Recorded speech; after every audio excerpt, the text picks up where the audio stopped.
I was fixing my lipstick in the antique mirror of the bridal suite when I saw it. The reflection was perfect, crystal clear in the afternoon light. My mother-in-law, Patricia, was standing behind me at the bar cart.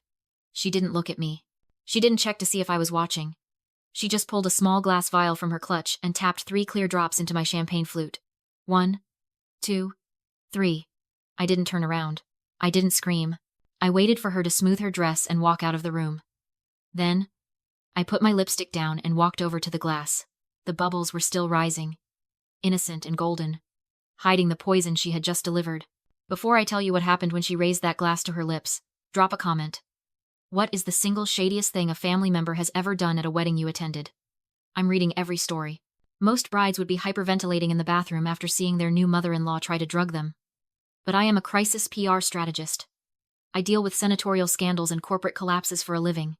Panic is a luxury I cannot afford. What I felt in that moment wasn't fear. It was clarity. In my line of work, there is a term for what I had just witnessed. It's called an extinction burst. It's a concept from behavioral psychology, but it applies perfectly to narcissists like Patricia. When a manipulator realizes that their usual tactics, the bribes, the insults, the gaslighting are no longer working, they don't negotiate, they detonate. They escalate their behavior to a frantic, destructive peak in a last-ditch effort to force the world back under their control. Patricia didn't want to stop the wedding anymore.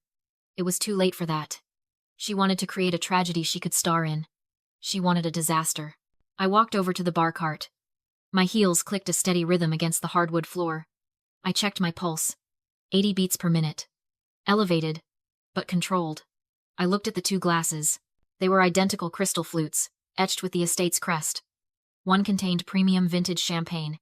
The other contained a calculated dose of chemical humiliation. With the steady hand of a surgeon, I reached out. I didn't hesitate. I simply switched the glasses. To understand why I didn't just dump the drink or scream for the police right then and there, you have to understand what happened 20 minutes ago. I was in the bridal suite, adjusting my veil, when Patricia walked in. She didn't knock. She never knocks. She walked straight to the vanity and slid a heavy, cream-colored envelope across the marble surface.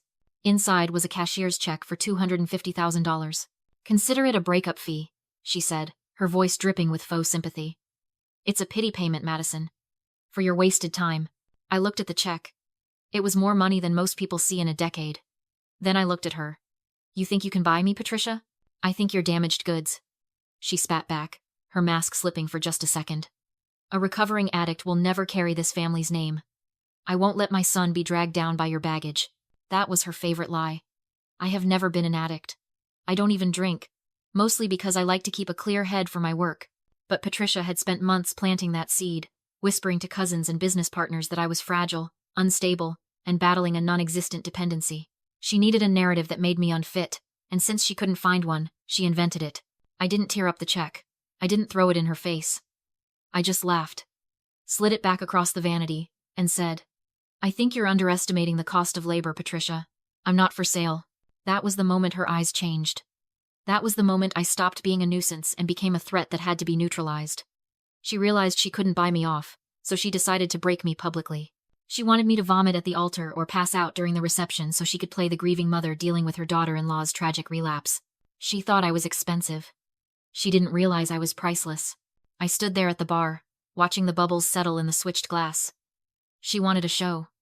She wanted to prove to every high society guest in Newport that I was weak, messy, and unworthy. I decided to let her have her show. I just changed the starring role. I picked up my water glass, smoothed the silk of my dress, and turned to face the reception hall. The real wedding drama was about to begin. The reception hall was buzzing with the polite murmur of 200 guests, but all I could hear was the static in my own head. I sat at the head table next to Caleb. He reached for my hand under the tablecloth, his grip tight, grounding me. He whispered that I looked beautiful. He had no idea that 10 feet away, his mother was currently holding a glass of champagne that she intended to be my destruction. Then, the sound of a spoon tapping against crystal cut through the noise like a warning bell. The room went silent. Patricia stood up. She looked regal in her silver gown, the picture of the perfect, doting matriarch. She held the microphone in one hand, and the champagne flute, the one with the gold rim, the one she had poisoned in the other. She smiled at the guests, a practiced, camera-ready expression that didn't reach her eyes. Then, she turned her gaze to me. It was a predator's smile. Marriage, she began, her voice projecting with that polished, old-money cadence. is about partnership. It is about knowing who you are and where you come from. A few of her friends at table 4 chuckled softly. They knew the code. Where you come from was a dig at my background, my lack of pedigree. But she wasn't done. And most importantly, she continued, taking a step closer to the head table. It is about trust. Knowing that the person sitting next to you has your best interests at heart. Knowing that they are strong enough to carry the family legacy. She looked me dead in the eye on the word strong. This was the trap. This was the moment she had engineered for months. She had told everyone in that room, her business partners, her society friends, even some of Caleb's distant cousins, that I was a fragile, recovering addict teetering on the edge of a relapse.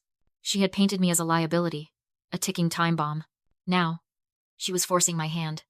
If I refused the toast, I was the rude, ungrateful daughter-in-law rejecting her warm welcome. If I drank, I was the addict falling off the wagon publicly, proving her right and humiliating her son. It was a perfect double bind. She thought she had checkmated me. I didn't blink. I didn't look away. I reached for my water glass. My hand was steady. Beside me, Caleb tensed, sensing the shift in the air but not understanding the game. Patricia raised the poisoned chalice high in the air. The light from the chandeliers caught the liquid, making it sparkle. To the happy couple, she said, her voice dripping with sweetness. And to trust. She tipped the glass back. I watched the golden liquid disappear past her lips. I watched her throat move as she swallowed. 1 gulp. 2. She didn't just sip it. She drained it. Confident in her victory. Confident that she was the architect of this moment. She set the empty glass down on the table with a soft clink that sounded, to me, like the closing of a casket. She smiled at me one last time, a little smirk that said, I win.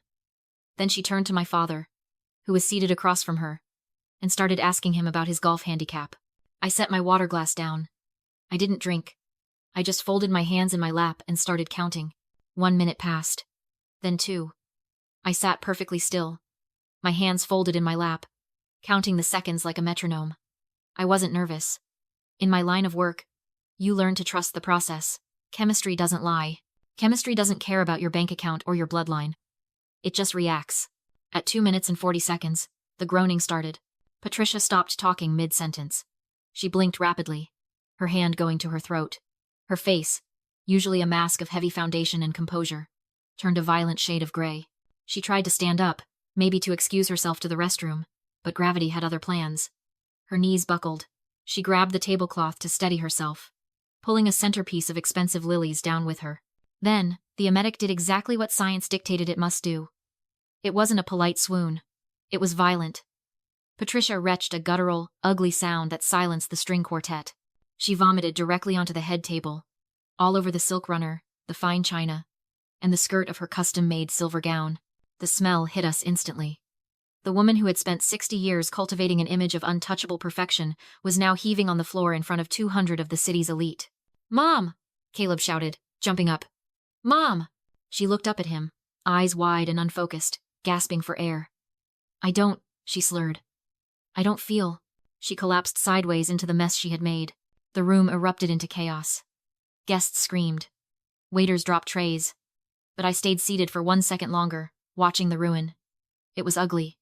It was tragic. And it was exactly what she had ordered for me. I looked up at the balcony where Mark, the videographer I had hired personally, was stationed. I gave a subtle nod.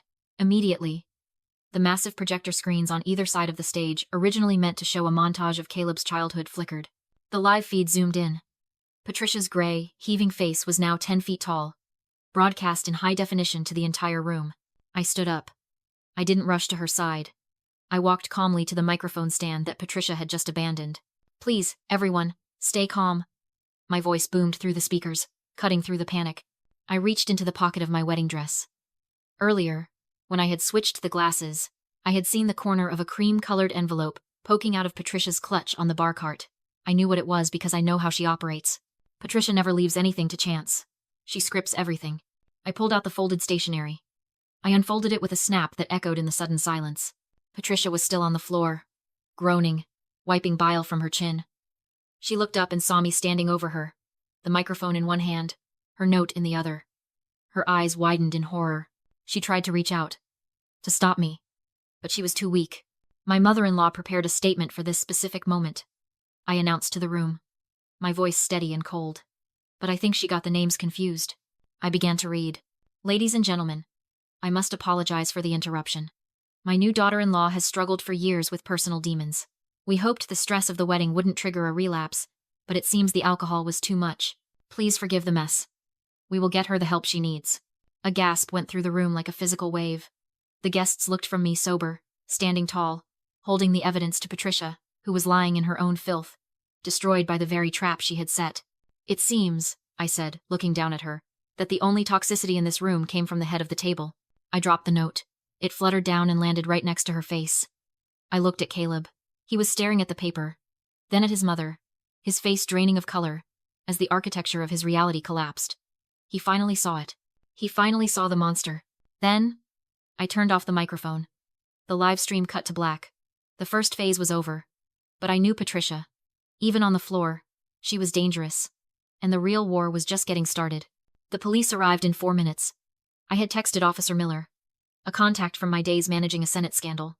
The moment I saw the vial, he walked in with 2 uniformed officers just as Patricia was trying to wipe the vomit from her chin with a linen napkin. She looked up, disoriented. Her eyes glassy from the residual effects of the drugs she'd inhaled while heaving. They didn't handcuff her gently. They hauled her up, her silver gown stained and ruining the hardwood, and marched her out the side exit. She was screaming something about ungrateful children and legacy. But nobody was listening. The guests were too busy recording on their phones. Caleb stood beside me, watching his mother shoved into a squad car. He looked emptied out. His hand found mine, shaking. "It's over," he whispered. "She's gone. We're safe." The room exhaled. The DJ reached for the music. Nervous laughter rippled. It felt finished. Then the lights died. Not a fade, total blackout. Chandeliers cut. Screens went dark. Music strangled mid-beat. Emergency lights snapped on, throwing skeletal shadows across the room. The doors burst open. The venue manager entered with security, cold and unapologetic. "The event is over. 10 minutes to vacate. Anyone left is trespassing," Caleb protested. "We have the space until midnight." My mother paid. "The payment was canceled 7 minutes ago," the manager said, showing a tablet. "Card reported stolen. 0 tolerance for fraud." I grabbed Caleb's arm. "Check your phone. No service. SOS only. Your bank app. Account frozen." He read, going pale. This wasn't a glitch. It was a failsafe. Patricia had planned for failure. If she didn't get confirmation by 9 p.m., the kill switch activated. It was 3 minutes past 9. She froze Caleb's trust, flagged every family card, canceled the venue, catering, transport striking from the back of a police car. If she couldn't control the wedding, there would be no wedding. "She didn't just cut the power," I said. "She nuked the site." On the sidewalk, Caleb collapsed. "We have nothing." "Not true," I said. "She took your money." "Not my network." I addressed the guests. Calm. Controlled. "Change of plans. The open bar is moving." I pointed to a dive bar down the street and handed my credit card to my maid of honor. "Tabs on me." Within minutes. Laughter replaced shock. It wasn't elegant, but it was real. I opened my laptop. "She couldn't freeze the trust without your signature," I said. "Let's audit." There it was. An emergency freeze request. Uploaded that afternoon. Signed by Caleb. He stared. "That looks like mine." But I was at the rehearsal dinner. The signature was traced. Sloppy. She'd forged it herself. "This isn't a loophole," I said. "It's identity theft. Federal felony."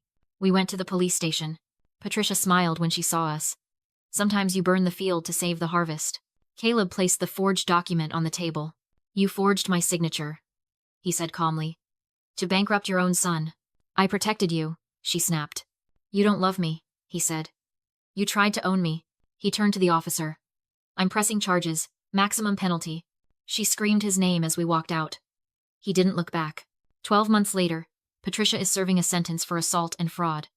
We bought a small fixer-upper instead of the estate. I mend a broken bowl using kintsugi filling cracks with gold. You don't hide damage. You honor it. Patricia tried to break us.